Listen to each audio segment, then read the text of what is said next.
안녕하십니까. 실천 사회문제집 경제 15번째 시간 김성태입니다. 이제 15번째 시간 이번 시간을 마지막으로 이제 경제 파트는 이제 끝이 날 건데요. 이제 너무 아쉬워하지 마시고 저랑 또 사회문화에서 보실 거니까 뭐 안 아쉽다 이렇게 생각하시는 거 아니죠, 그렇죠?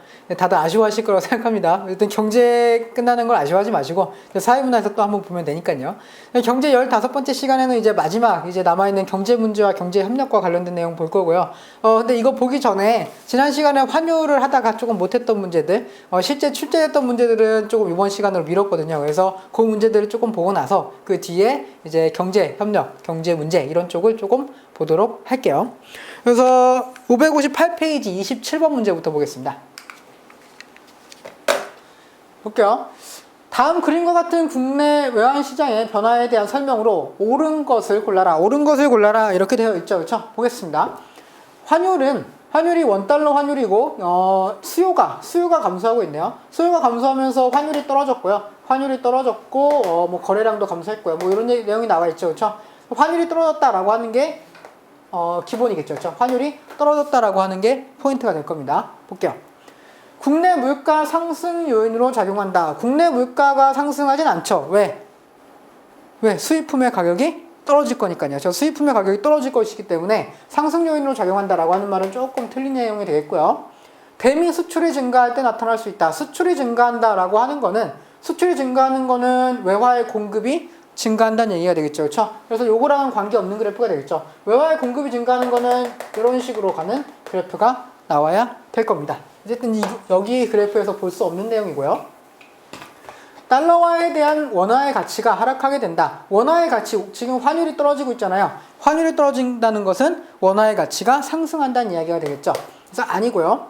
내국인의 미국 국채 매입 감소가 한 요인이 될 수 있다. 그렇죠. 미국 국채 매입을 감소하면서 우리나라의 그 외채에 대한 수요가 외화에 대한 수요가 감소할 수 있겠죠. 그렇죠? 그렇기 때문에 4번이 정답이 되겠습니다. 답은 4번 하시면 되겠네요. 어렵지 않은 문제였습니다. 2013년도에 출제된 문제였는데 뭐 어렵지 않은 문제죠. 다음 문제 볼게요. 28번입니다. 다음과 같은 환율의 변동 추세가 지속될 때 나타날 수 있는 영향으로 가장 적절한 것을 골라라. 이렇게 되어 있어요. 보겠습니다. 원, 유로 환율이 떨어지고 있고요. 원, 달러 환율도 떨어지고 있어요. 근데 무엇이 더 많이 떨어지고 있죠? 원, 유로 환율이 더 많이 떨어지고 있죠. 지금 요걸 물어보고 있네요. 달러와 자금을 차입한 한국 기업의 상환 부담금이 감소할 것이다. 그렇죠. 왜? 원 달러 환율이 하락하고 있으니까 달러화로 자금을 차입하잖아요. 차입한 사람이 그걸 갚으려고 할 때 더 싼 값을 갚을 수 있겠죠. 그렇죠? 그렇기 때문에 감소하는 것은 맞고요. 유럽 여행하는 우리나라 사람들의 여행비 부담은 증가하는 게 아니라 감소하겠죠. 왜? 더 싼 값에 유로화를 살 수 있으니까요. 그렇죠? 그래서 아니고요. 국내 수입 자동차 시장에서 유럽산 자동차보다 미국산 자동차의 가격 경쟁력이 더 높아질 것이다. 국내 수입 자동차 시장이에요. 여기에서 유럽산 자동차가 지금 유로화의 가치가 확 떨어지고 있잖아요. 그렇죠? 유로화의 가치랑 달러화 가치 중에서 어느 게 더 많이 떨어진 거예요? 유로가 더 많이 떨어졌어요. 그럼 유럽 자동차가 쌀까요? 달러 자동차가 쌀까요? 당연히 유로 자동차가 싸죠. 유럽에서 유로 값이 떨어졌는데 유로 가치가 떨어졌으니까 그렇죠? 당연히 유럽산 자동차가 더 쌀 것이고요. 가격 경쟁력은 미국 자동차보다 유럽 자동차가 더 있을 것이다 라고 보는 거죠. 그렇죠? 그렇기 때문에 요거는 반대로 이야기하고 있네요. 그렇죠? 유럽산 자동차가 가격 경쟁력이 더 높아지게 될 것입니다. 보시고요. 국내 물가의 인상 압력이 높아질 것이다. 국내 물가가 인상한다 라고 하는 거는 틀린 내용이라 그랬죠. 그렇죠? 우리나라 환율이 떨어졌을 때 오히려 수입품 값이 떨어지게 되면서 우리나라 물가는 하락할 것이다 라고 이야기를 했습니다. 됐죠? 답은 1번 하시면 되겠네요. 넘어가겠습니다. 29번 문제예요. 29번 한번 문제 볼게요. 다음 표는 원달러 환율과 엔달러 환율을 가정해서 나타낸 것이래요. 이와 같은 환율 변동에 따라서 2013년에 나타날 수 있는 효과로 가장 적절한 것을 골라라. 이렇게 되어 있습니다. 그래서 여기서 원달러 환율은 어떻게 되고 있어요? 하락하고 있네요. 그렇죠? 그래서 원화 가치가 상승했다는 거고요. 엔달러 환율도 하락하고 있죠. 그렇다는 거는 엔화 가치도 하락합니다. 엔화 가치도 상승합니다. 엔화 가치도 상승해요. 그런데 여기서 그 환율의 감소폭을 봤을 때 이거 오탑니다. 1,100원이에요. 네, 1,100원입니다. 네, 1,100원이에요. 그래서 원화 가치가 상승하고 있고 엔화 가치도 상승하고 있는데 가치의 상승폭은 어느 것이 더 크냐라고 물어봤을 때 어차피 기준은 달러잖아요. 둘 다 달러이기 때문에 감소폭을 보시면 돼요. 감소폭을 봤을 때 요거는 150인데 이거 어차피 그 약분하면 똑같아요. 15라고 생각하십시오. 15포인트만큼. 여기는 25포인트만큼. 그렇기 때문에 엔화하고 원화 중에서 가치가 더 많이 상승한 것은 엔화다. 이렇게 보시면 되겠죠. 그렇죠? 그리고 여기서 달러 가치는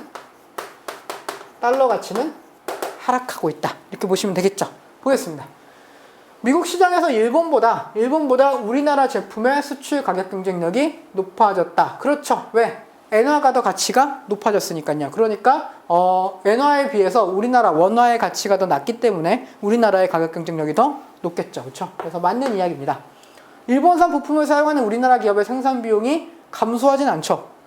일본 엔화 가치가 엄청나게 올라갔잖아요. 엄청나게 올라갔기 때문에 일본의 부품을 사용하는 우리나라 기업의 생산 비용은 증가하겠죠. 그렇죠? 원자재 값이 증가하게 될 거예요.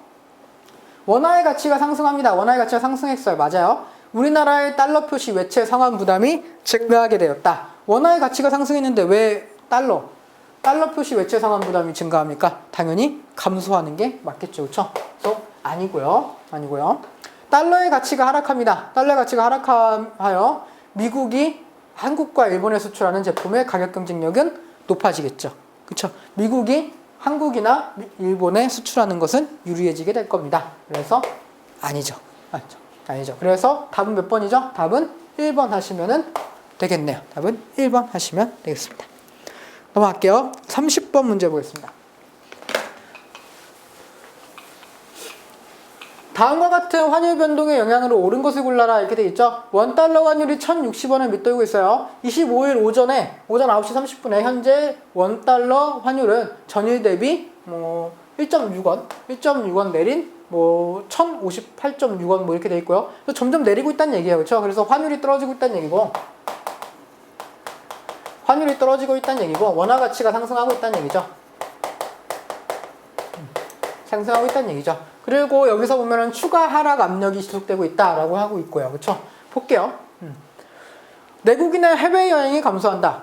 우리나라 사람들의 해외여행은 증가하죠. 왜? 외국 가는 게 싸니까. 외국 달러가 싸고 엔화가 싸고 다 싼데. 그렇죠? 그러니까 당연히 해외여행은 증가해야겠죠. 그렇죠? 증가하는 게 맞고요. 수입품의 가격 상승. 수입품의 가격은 하락하게 됩니다. 왜? 원화 가치가 상승했으니까요. 수입품의 가격은 하락하게 되겠고요. 수입품의 가격은 떨어지게 되겠고요. 수출품의 외화 표시 가격이 상승한다 라고 하는 거, 이거는 맞죠? 이건 맞아요. 그래서 수출품의 외화 표시 가격은 우리나라 물건을 무엇으로 표시했을 때? 달러로 표시한 거죠. 그렇죠? 달러로 표시한 거예요. 만약에 2,000원짜리 물건이 있다고 했을 때 2,000원짜리 물건이 있다고 했을 때 환율이 1,000원이었을 때 1,000원이었을 때는 얼마로 표시됐을까요? 2달러로 표시됐겠죠. 그렇죠? 2달러로 표시됐던 게 환율이 떨어졌어요. 그렇죠? 환율이 500원으로 떨어졌습니다. 500원으로 떨어졌어요. 그러면 달러 표시 가격은 얼마가 되는 거죠? 4달러가 되는 거죠. 이해되시죠? 그렇죠? 그래서 표시 가격이 상승하면서 수출은 감소하게 되겠죠. 그렇죠? 왜? 가격이 올라갔으니까 당연히 사는 사람은 줄어들게 되겠죠. 답은 3번이 되겠고요. 일단 원화 가치 하락. 원화 가치가 하락했다. 일단 이거부터가 틀렸죠. 원화 가치는 상승했습니다. 아니고요. 총수요가 증가하고요. 총수요가 증가하여 국내 경기가 활성화되고 국민 소득이 증가한다. 이거는 조금 다르죠. 그렇죠? 이건 아니에요. 총수요가 일단 증가한다라고 하는 것 자체가 말이 안 되죠. 왜? 수출이 감소하는데요. 수출이 감소하는데 어떻게 해서 총수요가 증가해요? 그렇죠? 순수출이 감소하잖아요. 그러니까 당연히 총수요가 증가해서 국내 경기가 활성화된다라고 하는 말은 틀린 이야기죠. 틀린 이야기가 된다라고 하는 겁니다. 답은 3번 하시면 되겠네요. 넘어갈게요. 31번 보겠습니다. 바로 밑에 있는 문제예요. 여러분 시험에서 나온다고 하면은 환율이 나온다고 한다면 이 정도가 가장 난이도가 있는 문제가 아닐까라는 생각을 조금 해봅니다. 볼게요. 그림은 미국 달러 대비 A, B, C국의 통화 가치의 변동이에요. 통화 가치의 변동이니까 이와 같은 상황이 장기간 지속됩니다. 장기간 지속될 경우 예상되는 변화에 대한 설명으로 옳은 것을 골라라 이렇게 되어 있어요. 그러면은 A국과 B국은 화폐 가치가 상승하고 있죠. 그래서 A하고 B국은 환율이 하락할 것이고요. C국은 통화 가치가 하락하고 있으니까 환율은 상승하게 되겠네요. 그쵸? 이렇게 보시면 되겠네.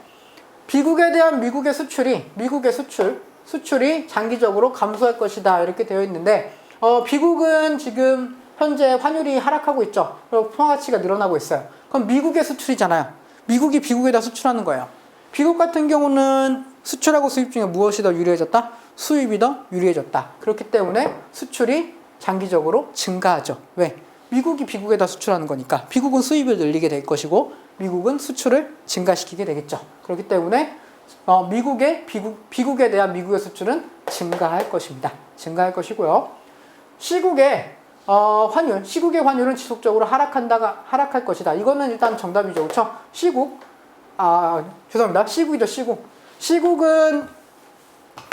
C국의 환율은 점점 상승할 것이다 봐야죠. 그렇죠? 왜?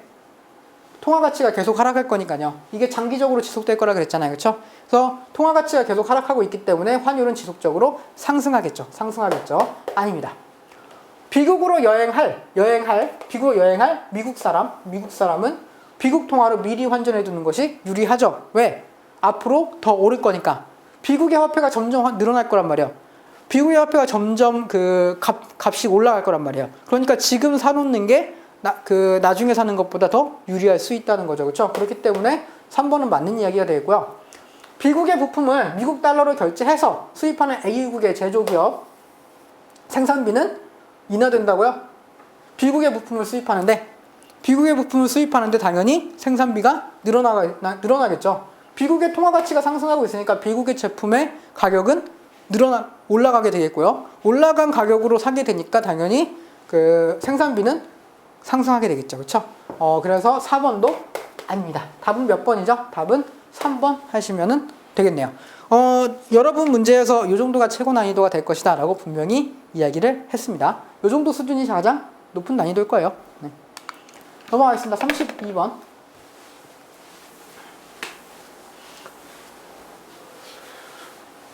다음 그림에서 A는 국내외 경제 요인들에 대한 원달러 환율의 변동을 의미한데요. A로 인한 영향으로 옳은 것을 골라라 이렇게 되어 있죠. 국내 임금 상승으로 인한 수출 상품의 가격 상승입니다. 수출 상품의 가격이 상승하게 되겠고요. 미국 경기 침체로 인한 대미 수출의 급격한 감소. 수출도 급격하게 감소하고 있죠. 그렇죠? 그렇다는 거는 우리나라 환율이 어떻게 된다는 얘기일까요? 환율이 상승한다는 얘기죠. 왜? 통화 가치가 하락하니까요.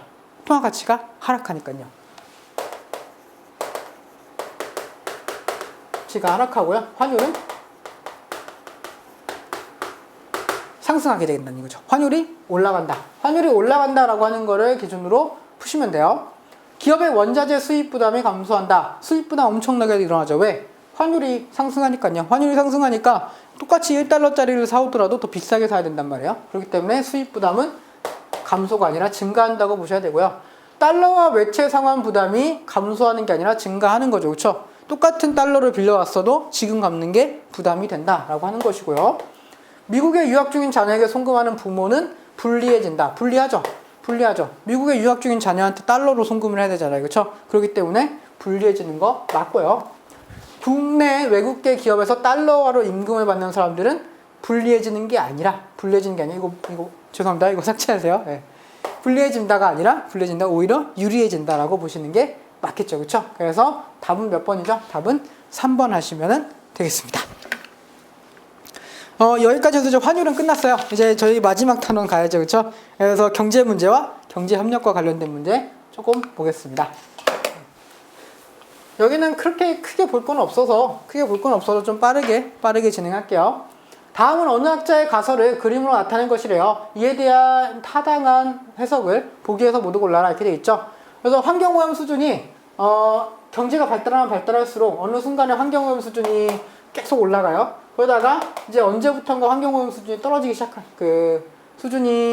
시작합니다. 그렇죠? 그래서 나시기 때 요때 가시기 같은 경우 환경오염이 계속 지속되고 있고요. 그러다가 여기서 환경오염이 좀 개선되는 방향으로 가고 있다. 이런 이야기가 되겠죠. 그렇죠? 볼게요. 가시기의 깨끗한 환경은 성장의 기회비용이다. 맞죠? 성장을 하면 할수록 깨끗한 환경을 잃게 되니까요. 그렇죠? 그래서 깨끗한 환경을 포기해야 되는 것 같으니까 기회비용이라고 할 수 있겠죠. 나시기의 환경은 자유제 성격이 강화될 것이다. 아니죠? 아니에요. 여기까지는 자유제였어요. 그러니까 사람들이 계속 쓰죠. 지 맘대로 쓰는 거예요. 지 맘대로 쓰다가 이제 어느 순간부터는 이제 그 환경이 너무 크게 오염돼서 더 이상 이거를 두고 볼 수가 없는 거죠. 그래서 여기다가 뭐를 부과하는 거예요?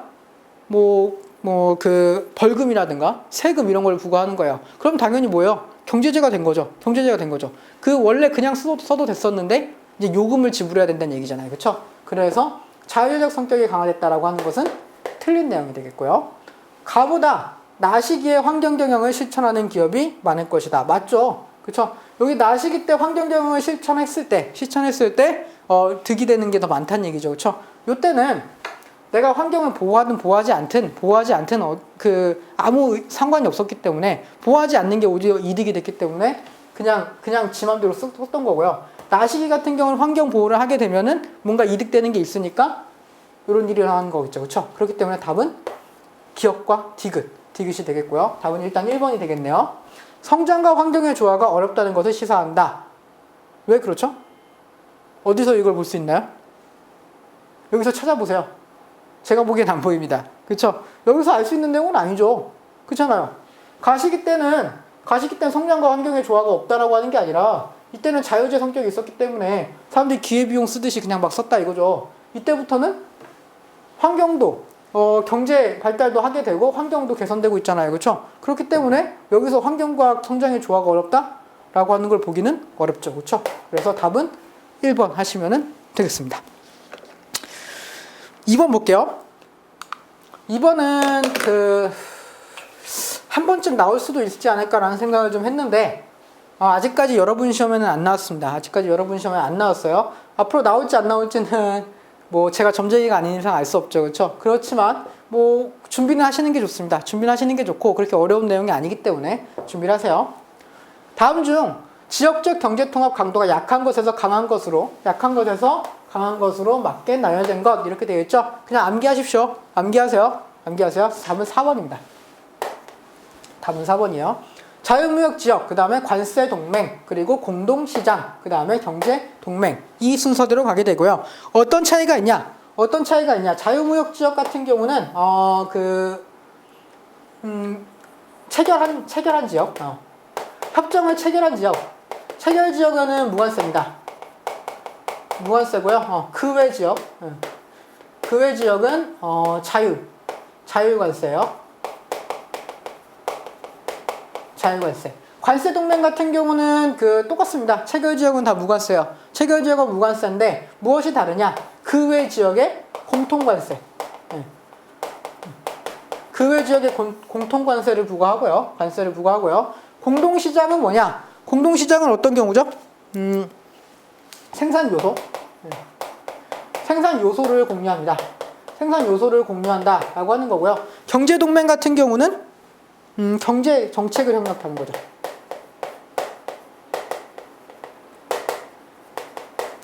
그렇죠. 이런 차이가 있다라고 하는 것 정도만 알아두시면 될 것 같아요. 그래서 4번 정답하시고 암기 좀 하시면 되겠습니다. 암기 조금 하셔야 돼요. 그래서 점점 이쪽으로 가면 갈수록 경제 협력이 강해지고 있다라고 하는 것만 아시면 되겠습니다. 4번 문제 볼게요.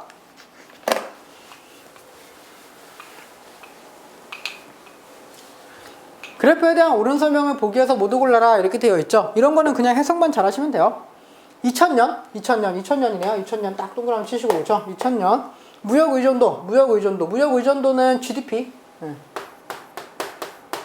GDP분의 무역액 이렇게 하시면 되겠죠. 네, 이렇게 하시면 돼요. 무역 의존도는 한국보다 미국이 높다. 그냥 상식적으로 생각했을 때 아니라고 생각하시면 되는데 계산은 해봐야죠. 그렇죠? 한국과 미국 중에서 한국 같은 경우는 어떻게 돼 있어요? 한국 같은 경우는 2000년에 512, GDP가 512. 한국 하겠습니다. 한국은 GDP가 512고요. 무역액이 얼마요? 무역액 333. 이렇게고요. 미국은 GDP가 몇이죠? GDP가 9,817. 너무 차이가 많이 나네요. 네. 분의 몇이죠? 2041. 이거 딱 보시고 미련하게 계산하지 마세요. 상식적으로 보죠. 상식적으로. 512분의 333인데 이미 50%가 넘었잖아요. 50%가 넘었고 9,817분의 2041이잖아요. 2041이요. 약 얼마 될까? 약 20% 조금 넘겠네. 그죠? 이거 20% 조금 넘을 것이고, 20% 조금 넘을 것이고, 이건 50%가 넘는다고요. 그죠? 그럼 무역 의존도가 높은 건 어디예요? 한국이죠. 한국 아닙니까? 그쵸? 그래서 여기 보면은 한국보다 미국이 높다라고 하는 말은 당연히 틀린 말이죠. 세계화는 무역액 증가를 설명할 수 있는 요인 중에 하나이다. 이건 당연히 맞는 이야기가 되어 있고요. 너무 당연한 말이고요. 1990에서 2004년의 무역액 증가율이 가장 높은 국가는 중국이다. 보시면 되겠죠? 무역액 증가율이잖아요. 증가율 보시면 되죠? 115, 400, 1155, 그쵸? 어느 나라보다도 더 높은 증가율을 보이고 있죠. 보시면 되겠죠? 여기서 거의 2배가 늘어났는데요. 여기서부터 여기까지 몇 배 늘어났어? 한 10배 늘었는데. 그래서 912에서 10배 하면 9,000까지 올라가는데 안 올랐잖아요. 그렇게까지 안 올랐잖아요. 여기서 135에서 10배 안 올랐잖아요. 그쵸? 그렇기 때문에, 중국이구나. 라고 하시면 되겠습니다. 답은 니은과 디귿 하시면 되겠죠. 답은 5번입니다. 넘어갈게요. 5번 문제 보겠습니다.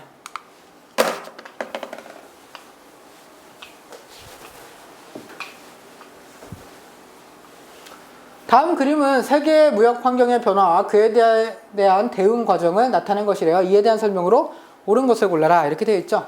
그래서 세계 무역 환경이 변화합니다. 세계화되고요. 지역 경제 협력이 확산이 됐어요. 그래서 국제 무역이 강조되게 되고요.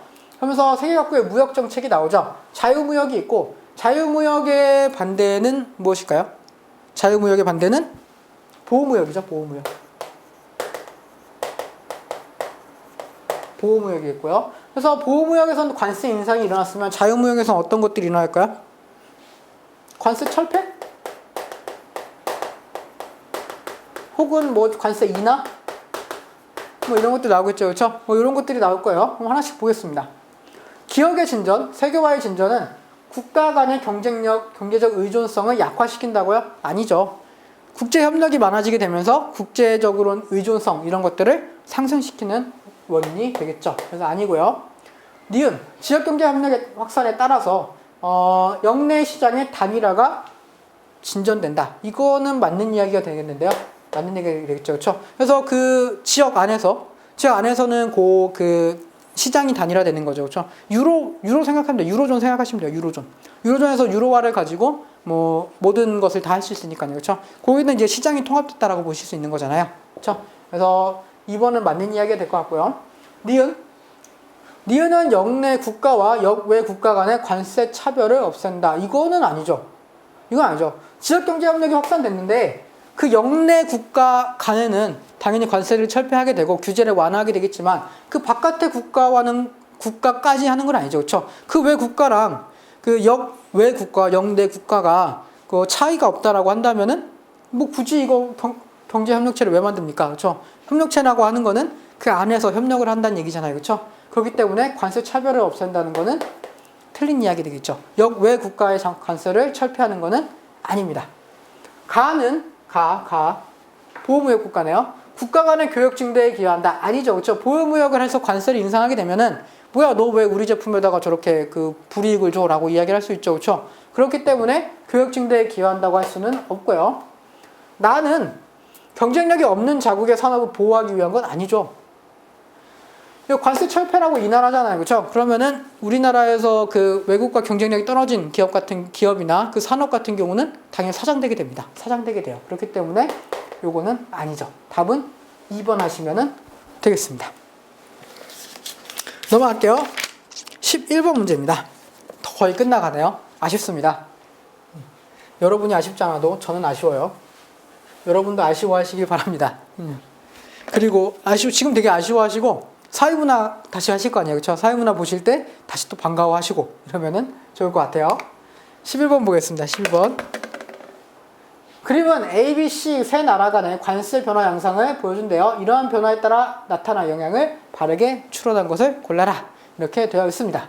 볼게요.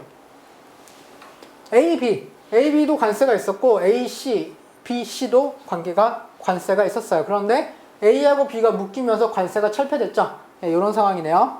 무역이익이 가장 많아진 나라는 C국이다. 아니죠. 왜? C국에 A하고 B가 관세가 철폐됐으니까 C국은 관세가 있잖아요.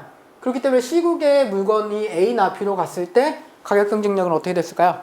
떨어졌겠죠. 가격 경쟁력이 떨어졌으니까 당연히 수출은 감소했을 것이고요. 그래서 아닙니다. A국과 B국 간의 무역 규모는 종전보다 작아진다고요? 그럼 도대체 왜 관세를 철폐했어요?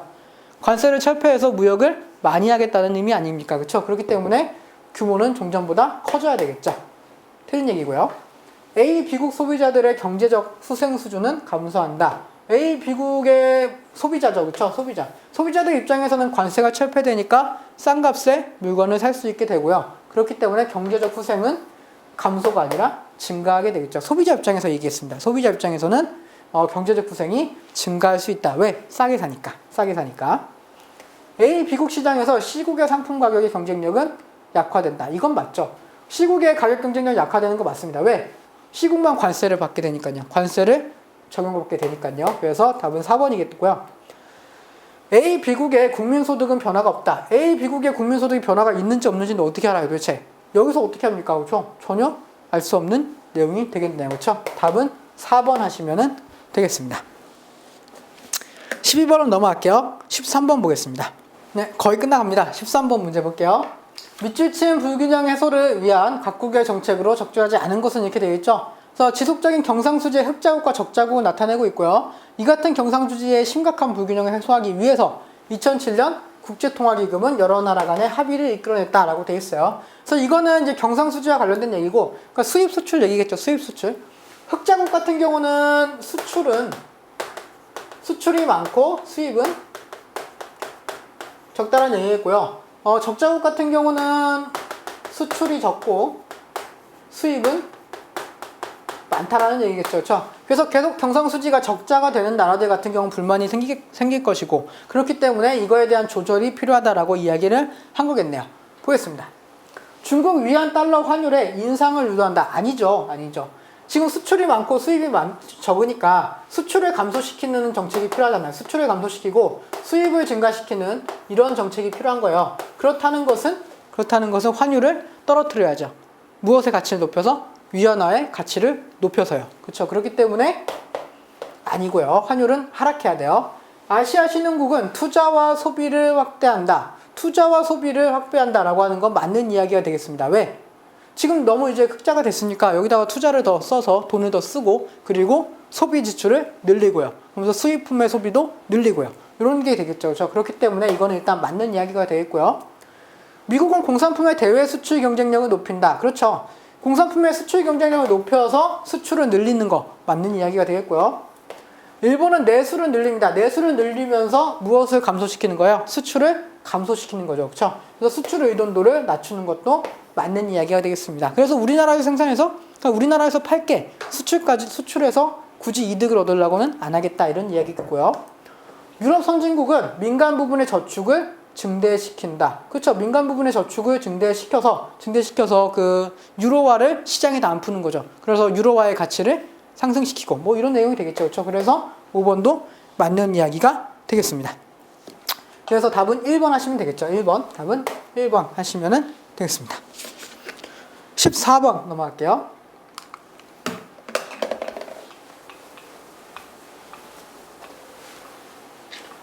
자유무역의 장점이 아닌 것은 여기 돼 있죠. 심플한 문제입니다. 여러분 시험에서 유일하게 출제된 문제고요. 굉장히 심플하게 나왔어요. 그래서 자유무역의 장점이 아닌 것을 골라라, 이렇게 돼 있죠. 다양한 재화와 값싼 소비가 가능하다. 다양한 재화의 값싼 소비 가능하죠. 자유무역을 하게 되면서 관세도 철폐되고 그러면서 외국의 싼 물건들을 우리가 쉽게 살 수 있겠죠. 국가의 안전보장에 유리하다? 이건 무조건 아닙니다. 이건 무조건 아니에요. 국가의 안전보장에 유리하다라고 하는 거는 외국에 대한 의존도가 낮아진다는 얘기예요. 외국이 무슨 짓을 하더라도 우리나라는 영향을 받지 않는다 이런 의미거든요. 그런데 자유무역을 하게 되면 외국에 대한 의존도가 높아지게 되고요. 외국에서 뭔가 조금만 장난질을 해도 우리나라에 큰 피해가 올 수 있다라고 하는 걸 의미하겠죠. 대표적으로 뭐예요? 우리나라는 미국에 대한 의존도가 높습니다. 그래서 미국에서 뭔가